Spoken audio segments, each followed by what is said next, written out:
ہولناکی ہے، اس کی جو تکلیف ہے اس سے بچ جائے۔ تو شفاعت کے پہلا رول کیا ہے کہ وہ کرے گا جس کو اللہ اجازت دے گا، نمبر 1 رول، ٹھیک ہے۔ دوسرا، اور اس کی دلیل کہاں ہے؟ آیت الکرسی میں، من ذا الذی یشفع عندہ الا باذنہ۔ اللہ تعالیٰ نے آیت الکرسی میں فرمایا کون ہے جو اللہ کے نزدیک شفاعت کرے کسی کی سوائے اس کے کہ اللہ اس کو اجازت دے، ٹھیک ہے۔ تو اللہ کی اجازت کے بغیر نمبر 1 رول، کوئی سفارش نہیں کر سکتا۔ اور نمبر 2 رول، صرف اس کے لیے سفارش ہوگی جس کے لیے اللہ راضی ہوگا، یعنی کہ یہ نہیں کہ یہ میرا باپ تھا، بھلے یہ کافر تھا مگر اللہ مجھے اجازت دے کہ میں کروں، یہ کہنے کا کسی کو حق نہیں ہوگا یہ میرا بھائی تھا، مگر یہ اگر اللہ گویا کہ جس بندے کے لیے اللہ اجازت دے گا کہ ہاں اس بندے کے بارے میں آپ سفارش کرو، تو وہ سفارش کرنے والا سفارش کرے گا، ٹھیک ہے۔ اور اس کی دلیل جو ہے وہ سورہ انبیاء میں ہے، وَلَا يَشْفَعُونَ إِلَّا لِمَنِ ارْتَضَىٰ، وہ کسی سفارش کرنے والے کسی کی سفارش نہیں کر سکیں گے سوائے ان کے جن کے لیے اللہ تعالیٰ راضی ہو کہ ہاں ان کے لیے سفارش کی جائے، ٹھیک ہے۔ پھر نمبر 3 رول، سفارش اس حد تک ہوگی جتنی اللہ چاہے گا، یعنی کہ سفارش کرنے والے بھی اللہ کی اذن سے ہوں گے، جن کی سفارش ہوگی وہ بھی اللہ کی اذن سے، اور جتنی سفارش کی جائے گی، تیسرا اصول یہ ہے سفارش کا کہ اس حد تک سفارش ہوگی جتنا اللہ پسند کریں گے۔ اس کی دلیل کیا ہے؟ سورہ نجم میں آیت 26 اللہ تعالیٰ فرماتا ہے اس دن اس کی سفارش کام آئے گی جس کو اللہ اجازت دے، اور سفارش کرنے والے کی وہ سفارش کرنے والا بھی وہ بات کہے جس سے اللہ راضی ہو، یعنی کہ سفارش میں بھی صرف اس حد تک سفارش جتنی اللہ راضی ہو۔ تو 3 باتیں ہو گئی، ٹھیک ہے۔ ایک، سفارش کون کرے گا؟ جس کو اللہ کے اذن سے ہی سفارش کرنے والا سفارش کر سکے گا۔ نمبر 2، کس کے لیے سفارش ہوگی؟ جس کے لیے اللہ راضی ہوگا۔ نمبر 3، کیا سفارش کی جائے گی؟ وہ بھی اس حد تک جتنی اللہ راضی ہوگا، ٹھیک ہے۔ اور سب کی دلائل بھی دے دیے میں نے۔ تو اس کا کیا مطلب ہے کہ جیسے کہ میں نے کہا کہ کچھ لوگ یہ سمجھتے ہیں کہ ہم پیروں کی درگاہ پر چلائیں گے کچھ، یا کسی کے لیے نیاز کریں گے کسی کے نام کی، اور اس طرح سے ہم اچھا ریلیشن رکھیں گے، اور جس طرح مشرکین سمجھتے تھے کہ یہ فرشتے اللہ کی بیٹیاں ہیں، یا وہ سمجھتے تھے کہ یہ جو بت ہے یہ ہمیں اللہ سے جوڑیں گے، یا جو کرسچن یہ سمجھتے ہیں کہ حضرت عیسیٰ علیہ السلام، اگر ہم حضرت عیسیٰ علیہ السلام کی پیروی کریں گے، حضرت عیسیٰ علیہ السلام کو اللہ کا بیٹا مان لیں گے تو ہماری نجات ہوگی ورنہ نہیں ہوگی۔ یہ ساری باتیں انسان کی اپنی عقل اور اپنی اس سے بنائی ہوئی ہے، شیطان کے وسوسوں سے بنائی ہوئی ہے، ورنہ اصل حقیقت کیا ہے کہ اللہ اکیلا ہی مالک ہے، اور اگر وہ اپنے بندوں کو کوئی مقام دیتا ہے، جیسے سفارش کا مقام بھی ایک اللہ کی طرف سے عزت ہے، یہ جن کو اللہ تعالیٰ یہ عزت دے گا قیامت کے دن، وہ اللہ کی مرضی ہوگی کہ وہ کس کو دینا چاہ رہا ہے، ٹھیک ہے۔ یہ نہیں ہے کہ ہم جس کو سمجھ لیں کہ یہ پیر بابا ہے، یہ بڑے ہیں، یہ بڑے نیک آدمی ہے تو یہ میری سفارش کر لے گا، نہیں۔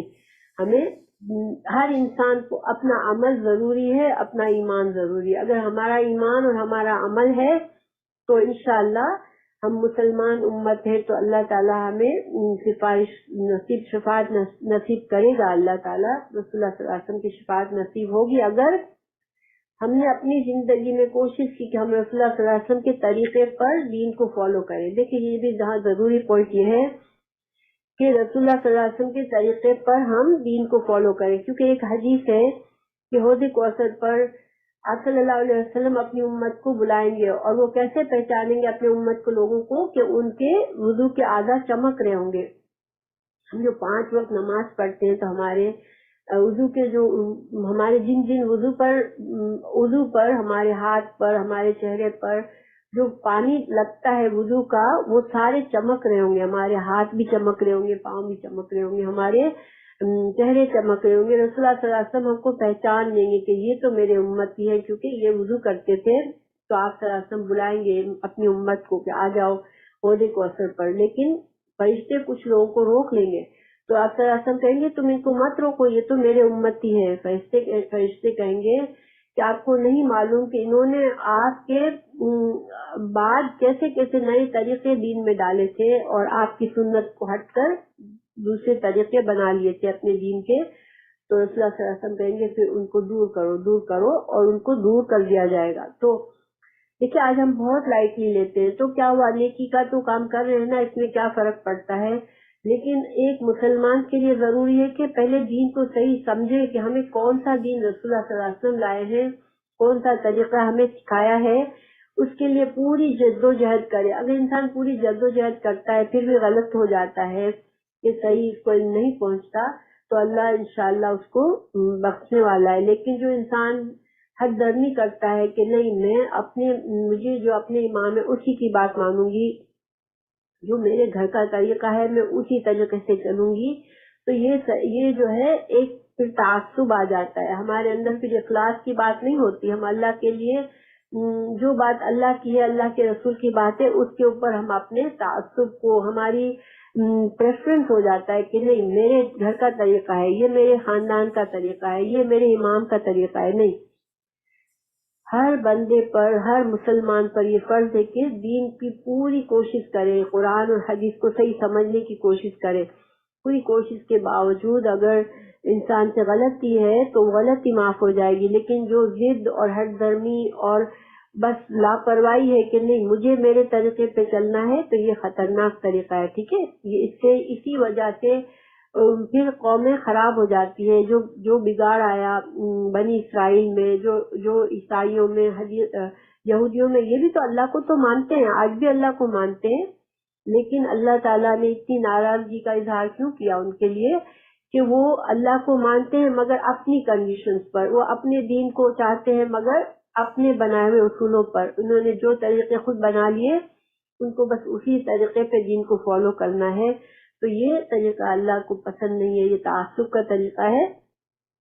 اللہ تعالیٰ صحیح طریقے کے جس کی اخلاص ہوگی، جس کی نیت میں اخلاص ہوگی، اس کی مسٹیک تو معاف کر دیا جائے گا، اس کے لیے سفارش کر دیں گے رسول اللہ صلی اللہ علیہ وسلم، اور امتیوں کے لیے رسول اللہ صلی اللہ علیہ وسلم کی شفاعت موجود ہے انشاءاللہ۔ تو کوئی پھر رسول اللہ صلی اللہ علیہ وسلم نے، میں نے آپ کو حدیث بتائی کہ آپ صلی اللہ علیہ وسلم سردار ہیں نہ بنی آدم کے، لیکن آپ صلی اللہ علیہ وسلم نے اس میں کوئی فخر نہیں محسوس کیا، کیونکہ آپ نے واضح کر دیا کہ یہ مقام مجھے اللہ دے گا، اللہ کی طرف۔ جب اللہ تعالیٰ کوئی نعمت دیتا ہے تو بندہ مومن عاجزی کرتا ہے، نہ کہ فخر کرے، ٹھیک ہے۔ تو آج ہم اللہ تعالیٰ ہمیں محفوظ رکھے۔ آج مسلمان جو مشکلات میں سے گزر رہے ہیں ہر طرف سے، تو اس میں یہ ہماری کمزوریاں اور کوتاہیاں ہیں کہ جو بنی اسرائیل نے سوچا کہ ہم بہتر امت ہیں اور بس ہمیں کوئی خطرہ نہیں ہے، وہی آج ہم مسلمانوں کا بھی معاملہ ہے۔ پھر آخری بات اللہ تعالیٰ نے اس آیت میں فرمائی، وَلَا يُؤْخَذُ مِنْهَا عَدْلٌ وَلَا هُمْ يُنصَرُونَ۔ اس دن کسی سے کوئی عدل کے دو معنی ہوتے ہیں، لفظ عدل کے دو معنی ہوتے ہیں، ایک انصاف جو ہم سمجھتے ہیں، اردو میں بھی ہم انصاف کے معنی میں استعمال کرتے ہیں، دوسرا ہے بدلہ، ٹھیک ہے۔ بدلے کے معنی میں ہم عدل کو یوز نہیں کرتے اردو میں، ہم انصاف کے معنی میں یوز کرتے ہیں، لیکن عربی زبان میں عدل کا لفظ دو معنی میں استعمال ہوتا ہے، انصاف کے معنی میں بھی اور بدلے کے معنی میں، اور یہاں پر بدلے کے معنی میں ہے۔ تو یہاں پر کوئی بدلہ کسی کو نہیں دے گا، کیا مطلب ہے کہ دیکھیں ایک ہوتا ہے کہ انسان فدیہ دے دیتا ہے، ٹھیک ہے، ہم سے گناہ ہوتی ہے، غلطی ہو گئی، بعض گناہ کا کفارہ دے دیتے ہیں، تو کفارہ دینے سے اس گناہ کا ایسا ہو جاتا ہے جیسے گناہ کیا ہی نہیں ہے۔ جیسے مثال کے طور پر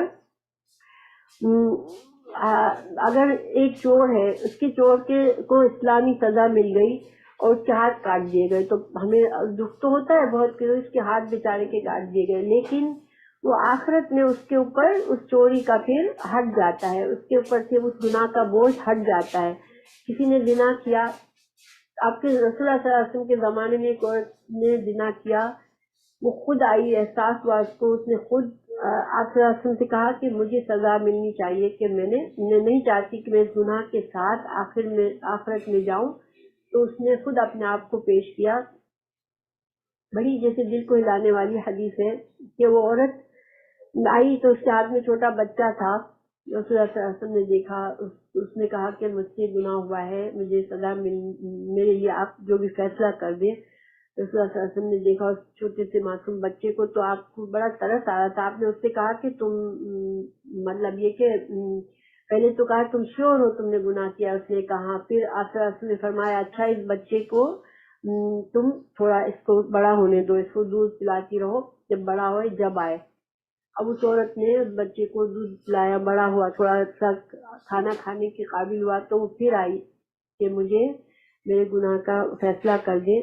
تو آپ صلی اللہ علیہ وسلم نے اس وقت اس کو سزا اس کے لیے جاری کر دی. تو دیکھیں دنیا میں ہم جو ہے دنیا میں بعض اوقات کسی کو سزا ملتے دیکھتے ہیں تو ہمارا دل نرم ہوتا ہے. حالانکہ آپ رسول اللہ صلی اللہ علیہ وسلم نے نہیں, قرآن میں کہا گیا کہ جب زنا کی سزا دی جائے تو اس وقت کچھ لوگ موجود رہے. ٹھیک ہے, جب رجم شادی شدہ مرد اور عورت کی سزا زنا کی رجم ہوتی ہے تو اس وقت اللہ نے فرمایا سورہ نور میں کہ کچھ لوگ موجود ہوں جب سزا لوگوں کے سامنے دی جائے. سزا کیوں کہ سزا کا مقصد عبرت بھی ہوتا ہے نا, اور پھر اس سزا کے بعد انسان پھر پاک ہو جاتا ہے, اس گناہ اس کا پھر آخرت میں اس کو سزا نہیں ملتی. تو اسی طرح ایک عورت کے ساتھ ہوا تھا تو اس کے بارے میں کچھ لوگوں نے بعد میں باتیں کی, جیسے اس کو سزا مل گئی اس کی زنا کی, اس کے بعد اس کے بارے میں کچھ باتیں کر رہے تھے, گوسپ کر رہے تھے کہ دیکھو کیسی عورت تھی یہ وہ. تو پھر حضرت عمر فاروق سے, مجھے پورا واقعہ صحیح طرح سے ریفرنس نہیں ہے, مجھے بس یاد آ رہا ہے میرے ذہن میں تو میں بتا رہی ہوں.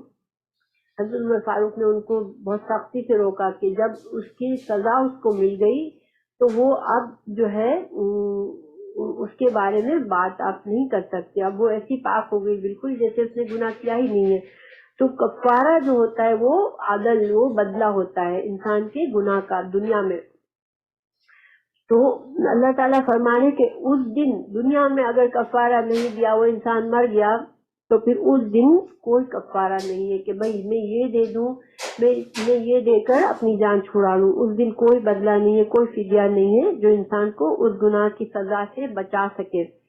تو اللہ تعالیٰ محفوظ رکھے, کیونکہ انسان جو ہے خوش ہو جاتا ہے بعض اوقات کوئی گناہ کرتا ہے اور اس کو اس کا گناہ نہیں پکڑا گیا تو وہ خوش ہوتا ہے کہ میں بچ گیا سزا سے. لیکن بعض اوقات جب اللہ نے پردہ رکھا ہے تو ٹھیک ہے, الحمدللہ, اللہ سے اچھی امید رکھے انسان کہ اللہ نے میرے گناہ پہ پردہ رکھا ہے تو اللہ تعالیٰ مجھے آخرت میں بھی معاف کر دے گا. اللہ سے چپکے چپکے انسان دعا کرتا رہے, مغفرت کرتا رہے. ٹھیک ہے, وہ بہت اچھی بات ہے, وہ اللہ سے اچھی امید رکھے. ٹھیک ہے, اپنے گناہ سے توبہ کر لے اور معافی مانگ لے اللہ سے. لیکن انسان کے اندر ایک خوشی ہو کہ اوہ میں تو ابھی بھی گناہ کر سکتا ہوں, میں پکڑا نہیں گیا ہوں. وہ اپنے گناہ بھی کرتا رہے, اس کو نادم بھی نہ ہو, لیکن اپنے نہ پکڑے جانے پر خوش بھی ہو, تو وہ انسان بڑا خطرے میں ہے, کیونکہ اس کو آخرت میں سزا ملے گی اور آخرت کی سزا بہت بڑی ہے. تو اللہ تعالیٰ محفوظ رکھے. اور اسی وجہ سے ہمیں مسلسل ایک مومن جو ہے وہ کبھی بھی غافل نہیں ہوتا, ہمیشہ وہ مغفرت کی دعا مانگتا رہتا ہے.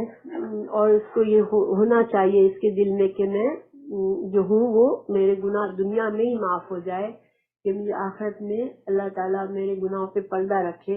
اور کوئی انسان یہ نہیں کہہ سکتا کہ میرے گناہ نہیں ہوتے. تو چھوٹے گناہ بڑے گناہ جو بھی ہیں اللہ تعالیٰ سے ہمیشہ مغفرت مانگنی چاہیے.